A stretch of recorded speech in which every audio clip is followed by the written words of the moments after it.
Opportunity does not knock on every door.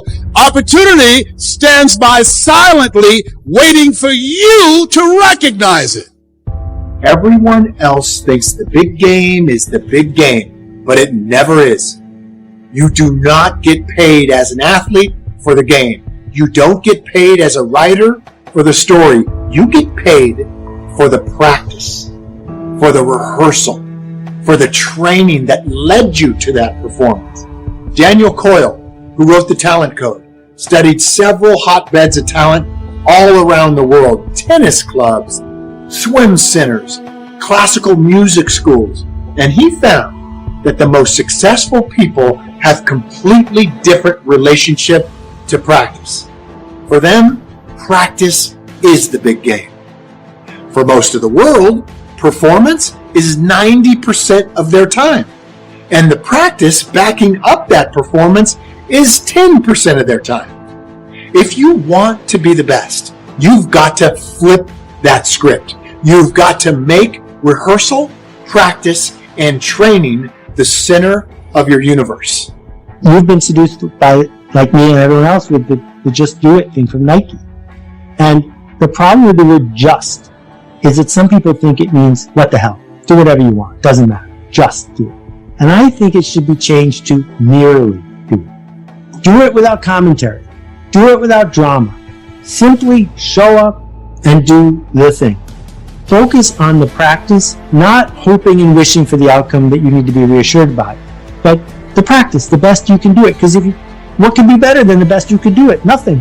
So do that, learn from what works, and then do it again. But seeking reassurance is distracting you from doing a better job of what you set out to do in the first place. If you want to become the best in the world, you are going to spend 90% of your time preparing for your performance and only 10% performing. Struggle is a biological necessity to us. You should attempt to fail more than everybody else, because that means you're trying harder than anyone else. And eventually, you get so good at it that you're the best. And that's no accident. That's because of practice. So forget about the big game. Get out there and practice. And make sure you're practicing outside of your comfort zone. That's what the best do differently. It's all vision. It's all what you think you can succeed, but it's also what you're made of. All of us are made differently. Never stop dreaming, and know what you're good at, know what you're not good at, and it's easy to separate yourself from anybody else. You just have to want to do it. What could I do for my country? And the country means the people. What could I do for the people? I want trophies. I want recognition. I want high self-esteem. I would even like a chance to make a fortune. John Kennedy said it's easy. Don't ask what the people can do for you, but ask, what could I do for the people? Could I directly and indirectly serve many in my country? Now, Zig probably said it best. Zig says money isn't everything, but it ranks right up there with oxygen. Zig says, my dentist told me, Zig, only floss the teeth you want to keep. Forget the rest. But here, Zig is famous for this now. This is one of Zig's philosophies, and it goes right along with the other two, the Bible and John Kennedy. Here's what Zig says. If you help enough people get what they want, you can have everything you want. If you help enough people get what they want, you can have everything you want. Now, wanting everything you want, we call that self-interest. But it's okay to have self-interest if you do it in a positive way. By helping enough people get what they want, you can have everything you want. Now, you can accomplish all that by learning this next skill called recruiting. And I learned it, and it made me fortunate. So now I've got 3 skills: milking cows, making sales, and recruiting. Here's the next skill I learned that paid big money: organizing. Once you got a few, get them to work together, see, and that's magic. Getting people to work together is magic. Now, yes, it's challenging, like having several members of your family. Getting them to work together is challenging, but it's magic. Getting husband and wife to work together is challenging, but it's magic when it happens. But everything magic is challenging. Just got to jot that down. Everything magic is challenging. But once you figure out the challenge and go for it, then the magic occurs. Let me tell you how magical people working together is. Let me quote the Bible again. It says, if 2 or 3 agree on a common purpose, nothing is impossible. Just try that on for your mental size. If 2 or 3 agree on a common purpose, nothing's impossible. Everybody's looking for a challenge. Here's what I teach, especially the kids. Here's the best challenge in the world. Let's go do it. Not you go do it. Let's go do it. If 2 or 3 of us decide on a common purpose to do it, nothing's impossible. Incredible. Working together, organizing.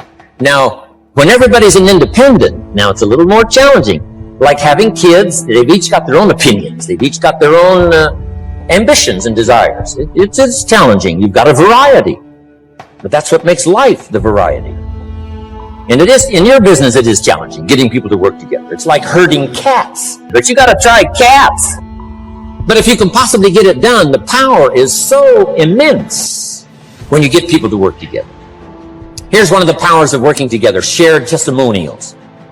If I've got somebody new and you're there and I'm there, I give them my testimonial, you give your testimonial. Maybe what tips the scales in getting me a new person is not my testimonial, but my partner's testimonial. Somebody I'm working with, their testimonial got it.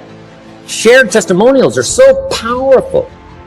That's why working together is okay, is powerful. Now, working by yourself is okay. All this stuff is okay. Everybody needs to know, though, where are the advantages? And these are some of the advantages. I learned to organize, paid big money. Here's what I next learned to do. Promote. Promotion now pays staggering money. Now, the company comes up with what we call major promotions. Here's what you've got to come up with. The smaller promotions. The company comes up with major recognition. You've got to come up with small recognition for your people around you. The top 5. The company's got top 5. You've got your own top 5 in maybe 2 or 3 categories. Top 5, top 5, top 5. And those little recognitions. To reach certain levels in the company, you have to take major steps. But for you, recognition, let them take small steps. Here's one of the secrets of your kind of business. Rewarding people for small steps of progress. Rewarding people. Sometimes it's just recognition, handshake, pat on the back. Mary, you're doing a fabulous job. And you figure out what those recognitions are. Small steps of progress. I want what you got now. You can't have what I got now. Yeah, I tell my kids all the time, me and my kids, we have this discussion. It take a long time to make a lot of money.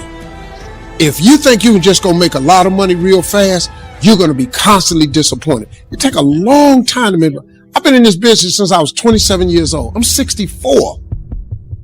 Man, come on. Look at what your life, well, you looking at now. You missed the 3 years I was living in a car. You didn't see that. You missed when I lost everything I ever owned twice. You missed the 2 divorces. You missed me flunking out of school.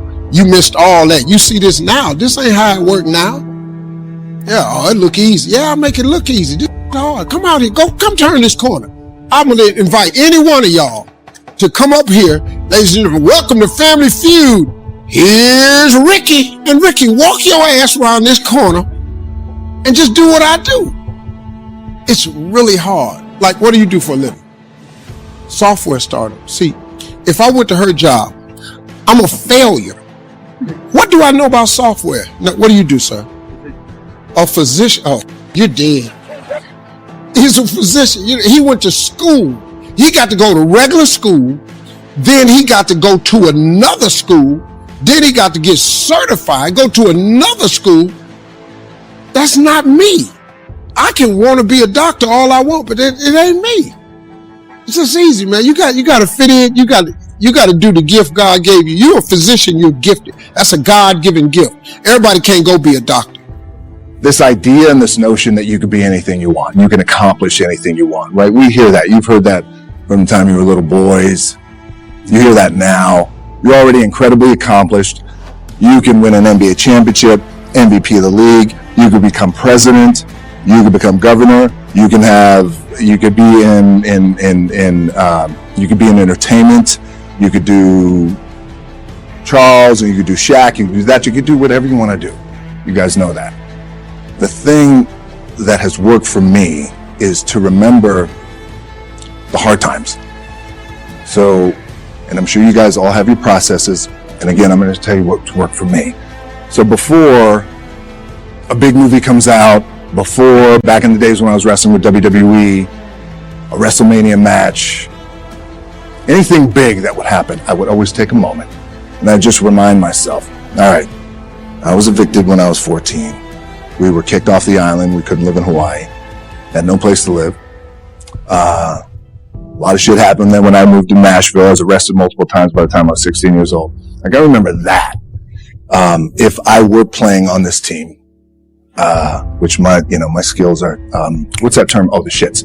But before I lace up, before I get on the court, before I play in these big games, before I go to the Staples Center, where history says those are historic walls there at the Staples Center, I would remember that. And it allows me then to be present in the moment and understand, holy shit, the stuff I have around me right now, this is the shit that I dreamed of when I was a kid.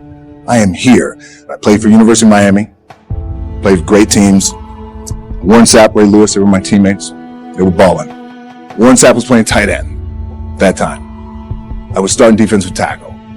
Yeah. They moved him over to D-line. And he looked at me, he's like, yo, dude, I'm going to take your spot. We battled, and he took my spot. And you can imagine how that fucked with me, because there goes my opportunity. He went in, switched to defensive tackle, lit the world on fire. Well, what that did, it crushed me. It crushed my dreams. I had a piss poor senior year, zero production, no NFL, no combine invite, nothing. Finally went to the CFL, Calgary Stampeders, making $250 a week Canadian. Now, I had to send that shit home to my wife at that time. I had no money. So I remember that. I got cut from Canada. I had $7 in my pocket. And I always tell that story. So now my production company is $7, advertising agency is $7, everything is $7. So I always remember that. What helps me is to keep the hard times in the front of my mind, because it allows me to go into these big moments that I've worked my ass off, and you guys have worked your ass off. It allows me to go into these big moments with a different perspective. What it also does for me, and again, this is what works for me. Like, I keep my back, excuse my language, my back is up against this motherfucker. Every day, it's against this fucking wall. Excuse my language. But it's up against this motherfucker because it's what I believe in. And when my back is against this motherfucker, then there's nowhere to go but that way. That's it. So I feel like this could be something, an ideology and mindset that could help you. Could. If you look at it that way. Because you made it already. We made it. We're successful boys, and we're lucky boys to be where we're at. Oh, you guys made it. Everybody's rich in the room. Nobody's going to get evicted anymore. Anything you got, there's no more money problems, right? You got a lot of hands out now. Hey, can I get a little bit? Can I get a little bit? Right? That happens. But when you make it, for me, I need this. I need this. So every day, my back is up against this motherfucker. And this is how I operate. Now, doesn't mean you don't smile. Doesn't mean you don't laugh and joke. Quote, right? You're happy. I'm happy. I'm a happy guy. But when it comes to business and when it comes to executing, it's up against this. And I got to go that way. And I don't give a fuck who is in front of me. They're not going to stop me. I feel like for me, it feels seamless because you prepared for so long. But it's just like you guys prepping for a game. That's the fun part. That's where it's like, fuck, it's fun, man. People are paying their hard-earned dollars to come see you. They're cheering. They're going bananas. They're booing the shit out of you on the road. That's fun. That's what you live for. I mean, that's the juice right there. The prep is where the character's made. And I just don't mean the character I play. I mean the character in here. So for me, the prep is getting with the director, getting with the producers, getting with the writers, so in essence, it's like getting with all your coaches and your different position coaches and all the meetings that you have to have, right? So that's the work you put in. The key for me was, where does it start? What's the anchor? What's the anchor? So I could have all these ambitions, and you guys have all these ambitions, which is great. It's important. I'll play this role, you'll play that role. I'll execute this thing, and it'll come out this summer. You guys will execute this thing during the summer, right, when it's time to really put in a lot more work. But the key with me is just always finding what the anchor is. And the fucking anchor is getting up at 4 o'clock in the morning every day before anybody else, and grounding my thought process is in the no one will outwork me. No one.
What's up is down, what's left is right.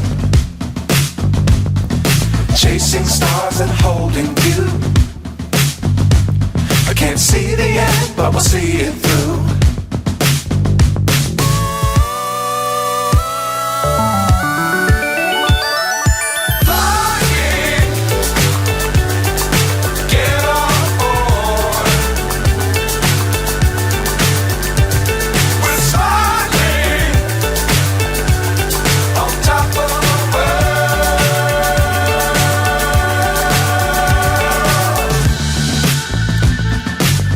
Times don't fly too high. Be sure to keep the ground in sight. Fly forever if you keep it tight.